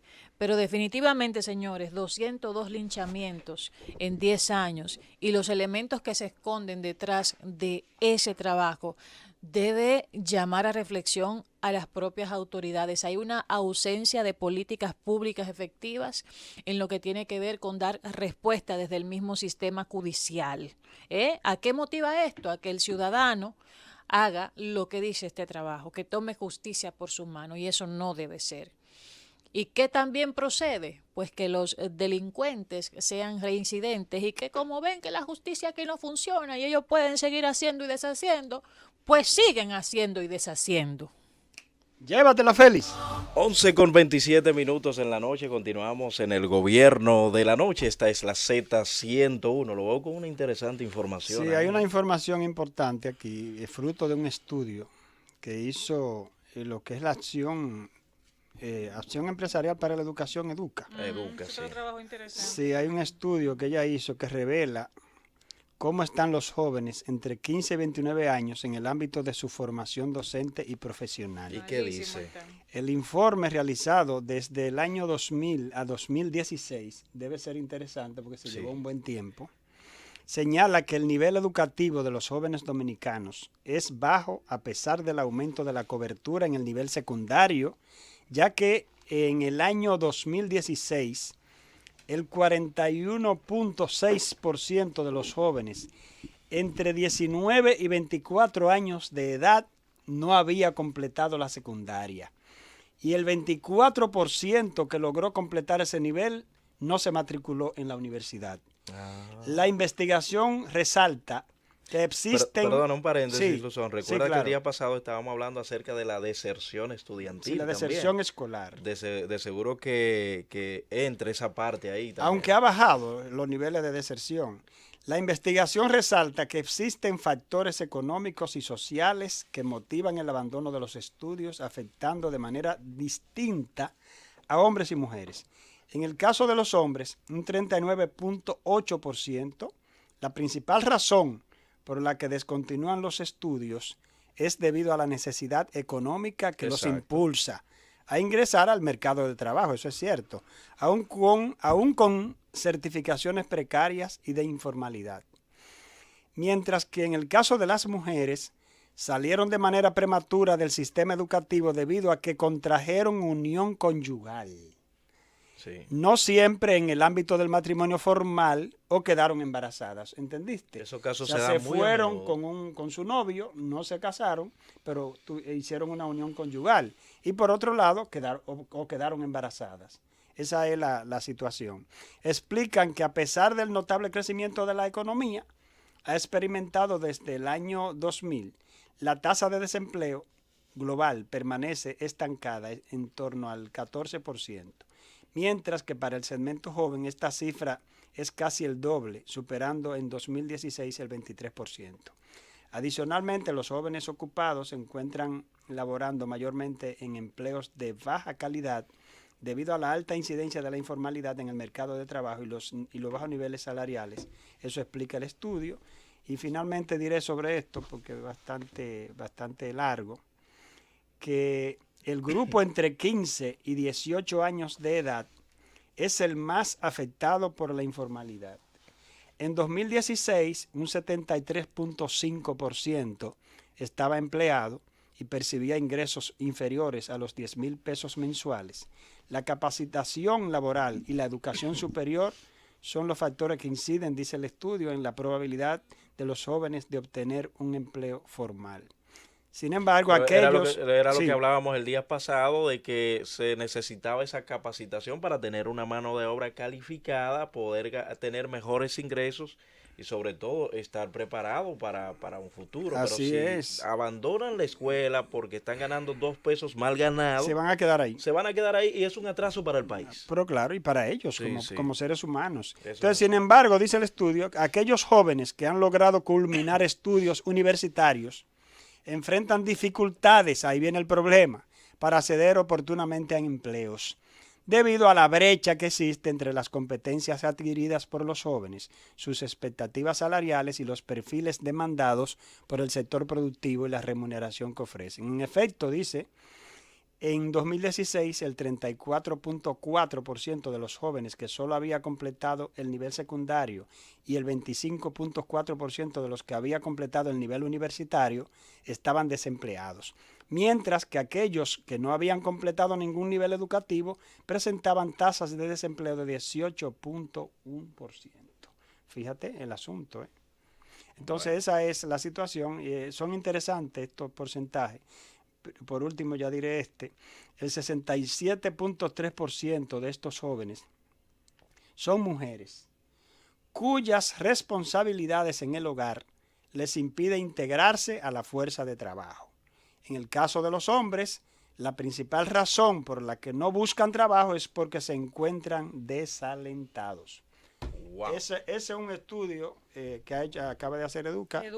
Yo creo que es un estudio que merece mucha credibilidad por el tiempo que se tomaron. Y analizar ese estudio. Y por ese tipo de cosas. Tomar en cuenta esto y ver qué se puede hacer para evitar, ¿verdad?, que los jóvenes dejen la escuela y se vayan pues simplemente a trabajar, porque se puede hacer ambas cosas, claro.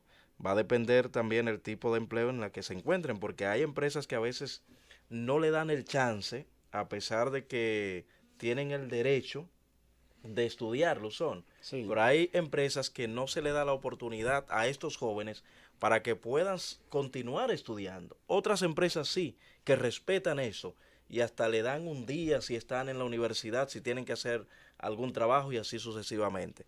Pero es necesario de que los jóvenes, sabemos que es un sacrificio y que nada es fácil, puedan seguir tirando hacia adelante. Con este estudio, son 3 temas que han ido en línea, Luzón, que hemos tratado aquí en esta mesa de lo que tiene que ver con los estudiantes. Que el día pasado hablábamos acerca del embarazo en la adolescencia y de que no la iglesia no es la que cría ni el Estado y que tenía que ver una parte de educación, y luego trajimos el estudio que se había hecho de la deserción escolar. Bueno, y ahora tú traes yo te voy a decir algo. Yo sacaría como reflexión de ese estudio, que es sumamente interesante, el hecho de que para elevar los niveles educativos en el país y para mantener a la juventud estudiando, que es otra cosa también dentro de la situación, hay que seguir fomentando, incentivar el empleo, por ejemplo. Educa hablaba del primer empleo, claro, no sé si en ese informe. No, ahí hasta donde llegué no lo dice, pero es posible que al fin que tenga otra parte donde lo pueda mencionar, porque no lo leí completo por lo largo que es. Sí. Entonces resulta que también para tú mantener a los jóvenes estudiando y que no piensen en delinquir, porque no solamente es que se van para es un la parte empleo. de la motivación. Sí, es la motivación. Fíjate que hay una parte que está desalentada, sí. que un alto porcentaje. ¿Qué debe hacer? El asunto no es solo invertir en educación. No. No es solo invertir en educación, porque tú inviertes en educación para aquellos que van a la escuela, ¿verdad que sí? Sí. Pero los que no van a la escuela, tú no estás invirtiendo para ellos. Entonces, ¿qué es lo que debe hacer para que esos jóvenes puedan, digamos, motivarse a tener un empleo y estudiar? Es incentivar el empleo formal. Porque tú sabes que entonces, como tenemos una economía que en gran medida es informal, muchas empresas informales y mucha actividad económica informal, esos jóvenes que hacen ese tipo de actividad informal, que se emplean en actividades informales, por tanto no tienen un horario establecido claramente y eso le impide asistir a la escuela en una gran parte de los casos. Tú sabes otro caso que se da, muchos jóvenes, tristemente, a veces se encuentran a las escuelas aburridas, Luzón. Sí. Que se está hablando también sobre el método de enseñanza de hoy en día. O sea, sabemos que tenemos otra sociedad, es una nueva generación y que los educadores a veces no implementan técnicas que puedan precisamente motivar también a estos jóvenes a seguir hacia adelante. Alguien hablaba y daba una conferencia y decía que se debe crear la escuela que no existe para el estudiante que nunca llega. Y él se basaba precisamente en eso, de aquellos jóvenes que se encuentran que al estar en un aula 4 o 5 horas sentado, y más en este tiempo que se está hablando de la tanda extendida, que se pueden implementar, vamos a decir, técnicas que lo motive a ellos a estar y que puedan desarrollarse.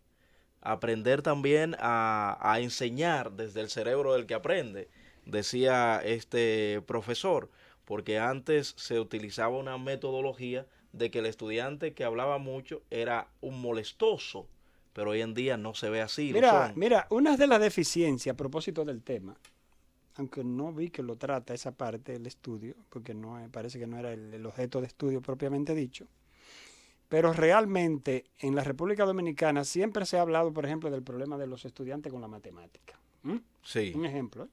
Y todo el mundo lo sabe. Y aquí hay serias deficiencias al punto de que en un momento determinado el ministerio ha entendido que debía traer profesores incluso desde el extranjero a la República Dominicana.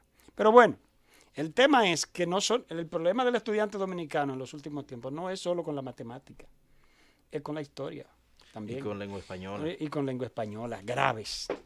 La historia, tú le preguntas a un estudiante, siempre lo digo y lo veo y lo he palpado cuando he tenido que ser docente, que no saben historia. Los jóvenes dominicanos no conocen la historia nacional, no la conocen, no. Una gran parte de ellos. Y no cosas, básicas. No, pero no solo básicas.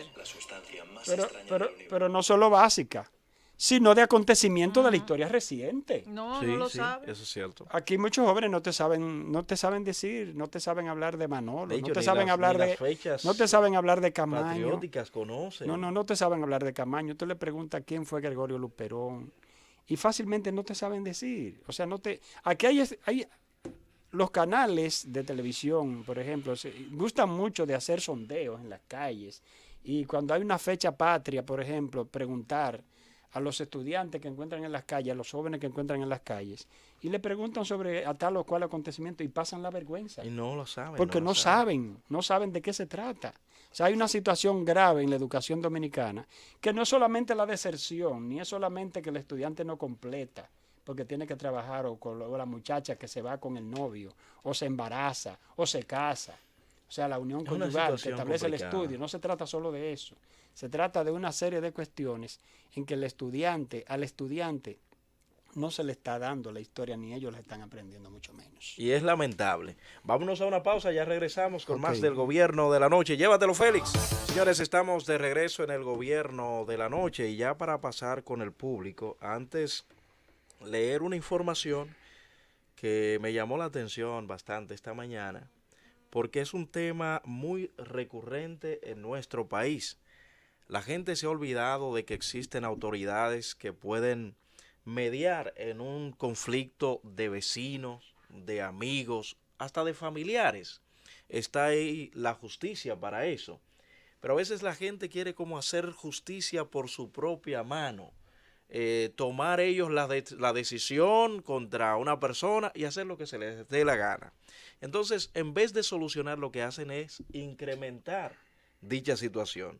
Fue hallado ahorcado un hombre que emprendió la huida tras ultimar a tiros a la propiedad de una cafetería ubicada en Sánchez Samaná, luego de que sostuviera una discusión supuestamente porque ésta colocaba a muy alto volumen la música en el establecimiento comercial. Señores, increíble eso. No está una institución llamada, o una dependencia de una institución llamada antirruidos. Sí, de la policía. Que no se le hace más fácil tomar su teléfono, llamar al vecino, de hecho, y decirle, mira vecino, usted está poniendo esa música muy alta. Señor, es un nivel de violencia y de intolerancia que se conjugan, y por eso si la gente siente que tú eres de una religión distinta te insulta, si siente que tú eres de un equipo deportivo distinto te insulta, y si tú eres de un partido político con más razón te insultan. Pero esa impulsividad, señores, que siempre hemos venido nosotros hablando, hay otro modo de solucionar las cosas. La mujer muere y él también, porque él se ahorcó. Sí, lo encontraron ahorcado, Porque luego que la mató reflexionó y dijo, exacto, ¿qué hice? El remordimiento. ¿Qué hice? Pero post-mortem. Claro. Post-mortem. Dos cosas. Recuerdo que en mi niñez la gente más adulta decía que hablando la gente se entiende. Pero hay un problema. Y es que nadie quiere hablar con otro hoy en día. No, hay mucha gente que prefiere insultar. Otro dicho es que usted debe pensar antes de actuar. Otro asunto es... Hay gente en las redes sociales con arma de fuego. que ya no solamente te insultan por lo que tú dices, te insultan por lo que tú no dices. Claro. Pero usted no ha dicho nada de tal tema y te insultan. Porque usted no dijo. Porque te están diciendo cómplice. A mí me pasa a diario. Entonces, porque te están acusando de cómplice de alguna situación. No, porque ellos quieren que tú hables de todo. Hoy me dijo uno que, ¿por qué yo no he hablado del tema haitiano? Digo, pero yo no soy experto en el tema haitiano. Porque ellos entienden que tú estás obviando el tema por algún tipo de razón personal. Pero vamos a asumir que ese sea el caso, que sea verdad. Ajá. Que tú eres médico y tú no quieres hablar de la malaria porque no te interesa. ¿Qué derecho tengo yo de presionarte a ti para que tú hables de la malaria? A veces no se habla de un tema porque de alguna u otra forma alguien tiene una ligación y por un asunto ético no lo toca. No, pero no solo eso. También si tú no tienes todas las informaciones recabadas para plantear un tema, tú tienes que esperar. Pero además... Porque ya hay gente que te insulta porque tú no opinaste del tema. Pero otra cosa, no solamente te hablan y te tratan de imponer su posición, sino que también si tú hablas, suponiendo que ya tú hablaste del tema, entienden que tú debes hacerlo orientado en función de lo que ellos piensan. Claro. O sea, si tu opinión es coincidente con la de ellos, entonces tú eres un hombre progresista. De lo contrario, tú eres un recalcitrante. Entonces, hoy me escribió un señor por las redes sociales y me insultó. Y entonces yo le respondo con mucha cortesía, con mucha amabilidad, mire, ya que usted entiende que yo no estoy opinando nada de eso, es una excelente oportunidad para que usted opine sobre eso. Entonces me responde, mírelo, hasta arrogante, ahora se le ha pegado de ello. Entonces yo le pregunto, yo responderle a usted con la cortesía que usted no tuvo al escribirme a mí, usted me pone en la categoría de arrogante. ¿Qué hubiera pasado si hubiera sido yo el que le escribo a usted lo que usted me escribió a mí ahorita? Pero cambia de lugar. Hubo uno que a mí me agarró y, como decimos popularmente, me rellenó. Entonces, cuando lo pongo con respeto en su puesto, me dijo eso mismo, sea un poco más humilde. No, porque es así. El ser humilde es dejar que usted me eche todo lo que le dé la gana a usted. La gente entiende que tiene el legítimo derecho de insultarte por lo que tú digas o por lo que tú no digas, por cualquiera de las dos cosas, y que tú tienes que guardar absoluto silencio. Si tú le respondes, aunque sea diciéndole gracias, te acusan de arrogante, de prepotente, de altanero. Dice, pero venga acá, señor, usted tiene licencia para insultarme a mí y yo no tengo poder, no tengo el derecho de decirle a usted, mire, gracias por insultarme. Pero ahí tiene que ver, y ahí siempre vamos a hablar de lo fundamental, la parte educativa. Pero la educación que viene del hogar, no lo que le enseñaron en la escuela, en la universidad, cuando usted hizo una maestría, ni nada por el estilo. Eso es importante, es buenísimo. Pero, señores, digo que es algo recurrente en nuestro país porque hemos escuchado de problemas de vecinos porque uno puso la basura donde no iba. Sí. Porque le cerraron el callejón. Porque pusieron un blog mal puesto. Señores, por cualquier cosa, usted escucha que alguien le quita. Y es que la vida vale tan poco ya. Como dice aquella canción de Violeta Parra, creo que es, que la vida no vale nada. Señor, pensemos como antes se decía. Tratemos de conversar, tratemos de hablar, tratemos de comunicar y tratemos de pensar antes de actuar para luego no lamentarnos. Eso es lo que manda la norma de la prudencia. Pero Dios mío, nadie está como deteniéndose un segundo. Entonces cuando vienen a reflexionar, ya es tarde. Y tienen que tomar una mala decisión, como le pasó a este señor. Sí. Que cuando vino a recapacitar, ya era tarde, ya había provocado un daño mayor. Pero terrible, porque supuestamente usted dirá, bueno, lo que pasa es que no te sucedía a ti. Pero que una música esté alta, usted se acerca y además una dama, una mujer, señores, a una mujer, acérquese, converse, y si no, pues trata de acatar el llamado que usted le hace, vaya a la justicia, porque para eso usted... Para eso hay un sistema judicial. No, y ahí usted puede decir que usted paga sus impuestos, para que vaya el organismo rector en ese sentido a tomar una medida, pero no trate usted de tomar cierto tipo de justicia, muy mala por cierto, con su propia mano. Ahora 2 familias lloran. 2 tragedias. 2 tragedias. En 2 familias. Que se pudo haber por evitado un malentendido. Simplemente con un ejercicio de prudencia. Claro. Por eso siempre he dicho que en los medios de comunicación debemos llamar a la moderación. Claro. Bueno, hay mucha gente en los medios de comunicación que vive llamando a la violencia, al caos, al desorden. No vamos de acuerdo. Y yo no creo que los medios de comunicación sean para eso. Es imposible. No lo creo. Yo respeto la opinión de quien piense distinto, pero mi opinión particular es de que los medios de comunicación deben ser para información, para orientación y para educación. Indiscutiblemente. Entonces, señores, ese es un llamado que hacemos a toda la población. Demasiada muerte, señores. Demasiada violencia. Bajemos un poco esa actitud violenta que estamos teniendo nosotros como individuos. Vámonos con el público. 809-732-0101, 809-200-0101 y al 855-221-0101. Gobierno de la noche, buenas. Buenas noches, equipo. Saludos, Samuel. Don Siri. Cuéntenos, Samuel. Estamos bien, Adelaida, profesor Héctor Luzón. ¿Todo bien? Adelante. Estamos bien. Usted sabe, don Siri, que hay personas que no me soportan, incluso me han ofendido, porque yo defiendo la obra buena que está haciendo el señor presidente Danilo Medina Sánchez. Es un derecho que yo tengo, don Siri. Claro, es un derecho democrático, como usted tiene derecho de ser del Liceo, del Escogido, de las Águilas o de las Estrellas, y el otro tiene derecho a ser de los Gigantes, de los Toros del Este. Gobierno de la noche, buenas. Buenas. ¿Quién nos habla y desde dónde? Stanley Gómez de San Francisco. Adelante. Era para hablarle en lo que concierne a lo que se estaba hablando hace un momento sobre la educación y la historia. Ajá. He notado que sí, que a través de eso es que permitimos como jóvenes que nos gobiernen corruptos. El poco conocimiento que tenemos sobre la historia. Eso es así. Muchas gracias. Gobierno de la noche, buenas. Buenas noches, Roberto. Saludos, profesor. Adelaida. Hola, profesor. Grato escucharle siempre.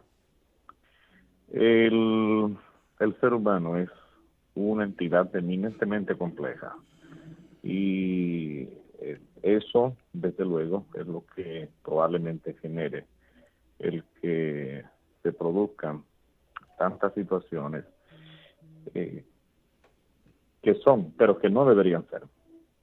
Entonces, ojalá todos los seres humanos que pudieran pues proceder de acuerdo a ese código que personalmente ustedes tienen, pero nosotros sabemos que esa no es la realidad. Eso sería lo ideal. Y bueno, dice Roberto que bueno, la educación que proviene del hogar, esa educación de formación propiamente dicho, es la base de todo. Exactamente. Yo estoy totalmente de acuerdo con eso, Roberto. Sin embargo, si nos ponemos a considerar que los progenitores actuales no tienen quizás esa formación, difícilmente se podrá transferir a la generación que viene detrás. Es probable que la prole tuya herede esa subcultura o microcultura que ve en el entorno social pequeño del hogar y lo que ve en ti, y creo que eso mismo podría darse desde luego en la prole del ingeniero, porque ve realmente esos modales, ese accionario. Entonces el individuo en ese pequeño mundo, en ese micromundo, asume y observa esos valores, pero los progenitores que tenemos en la actualidad en desarrollo, en proceso, no siguen quizás esa misma perspectiva, y eso han de heredar los jóvenes. Yo particularmente tengo la preocupación, y quisiera pensarlo de otra manera, señores, que seguiremos teniendo muchas deficiencias en materia educativa, porque el tema de educación es un tema bastante complejo. Y nosotros nos ponemos a pensar que el concepto de educación es un concepto hasta bastante difuso en su definición. Entonces vamos a encontrarnos como que esto va a ser un poco complejo enderezar a mucha gente. Yo estoy estudiando ahora mismo, pero no porque la escuela quizás me esté induciendo a eso. Eso está bien, sino hay que felicitarle. Sino porque uno tenga, ingeniero, un poco de agallas en eso. Y estoy en eso, bueno, desde hace muchos años consecutivos, quizás desde los 16 años estoy consecutivamente estudiando, pero todo el mundo realmente no tiene esa pasión, señor. Y entonces eso es más fácil que la gente coja para una disco, para una esquina, para un colmadón a tomar, que coger un libro para pensar. Sí, eso es así. ¿Sabe qué es lo malo que tiene, Francisco? Sí. ¿Sabe qué es lo malo que tiene el que tú te esfuerces tanto estudiando? Que después alguien que no se esforzó como tú te critica al ver que tú alcanzas éxito por el esfuerzo que tú hiciste para estudiar que tú y el no lo éxito mereces. que lograste. Porque se mira dónde está, ingeniero, no el trayecto recorrido para llegar ahí. Entonces, eso es lo complejo realmente en el ser humano. Tú vas a ver mucha de nuestra juventud tan pronto del fin de semana, llega el feriado, bueno, vamos para la calle, para la disco, y eso dentro de los espacios democráticos de los respeta a la gente, pero hasta dónde eso resulta provechoso realmente, hasta dónde eso desarrolla al individuo. Es bastante complejo. Pregunté, y discúlpeme, voy a terminar con esto. Pregunté a algunos muchachos del cuarto del bachillerato hace como 3 días, acerca de la palabra perestroika, si habían estado familiarizados con ella. Ninguno me supo decir, pero eso se enseña en la escuela, ingeniero, eso está dentro del plan de estudio, de eso se le habla a los muchachos. El maestro habla, lo que pasa es que la atención de los muchachos está redireccionada hacia otras cosas que son de su interés, lo cual no ocurre con muchas cosas de las cosas buenas que se enseñan en la escuela. Así es. Pero hay que seguir. Buenas noches. Buenas noches, buena intervención, Francisco. Gobierno Hola, de la noche, muy buenas noches. Saludos. ¿Cómo están todos? Bien. Hola, María. Lo que pasa es que la gente se desespera años poniendo denuncias, llamando la atención en los lugares correspondientes y le hacen caso omiso. ¿Recuerdan aquellos entre vecinos de un taller de mecánica que hubo muertes? Esa gente tenían décadas protestando. Y es que aquí los funcionarios no están en el trabajo que deben hacer, en sus funciones básicas. Pero María, ¿qué tiene que ver? Pero María, por Dios, ¿qué tiene que ver un pleito de 2 vecinos con los funcionarios? Eso María, no justifica eso. Por Dios, María, no. O sea, si 2 vecinos se caen mal porque uno le hace ruido al otro, yo no creo que por eso tengamos que culpar a los funcionarios del gobierno de turno.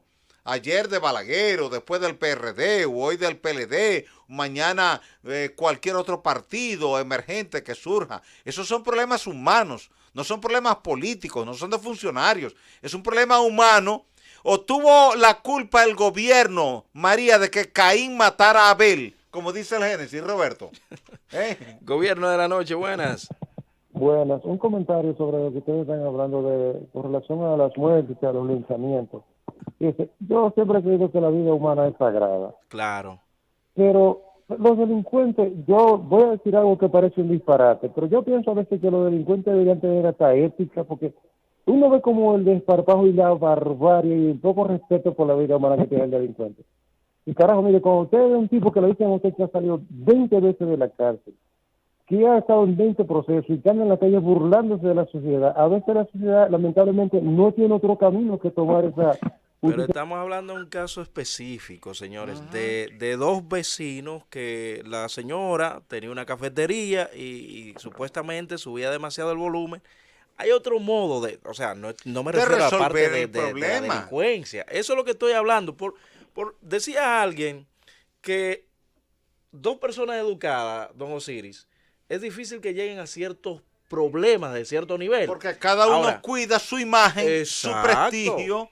Pero ahora cuando uno lo es y el otro no, entonces sí que hay problemas. Pues llévatelo, Félix.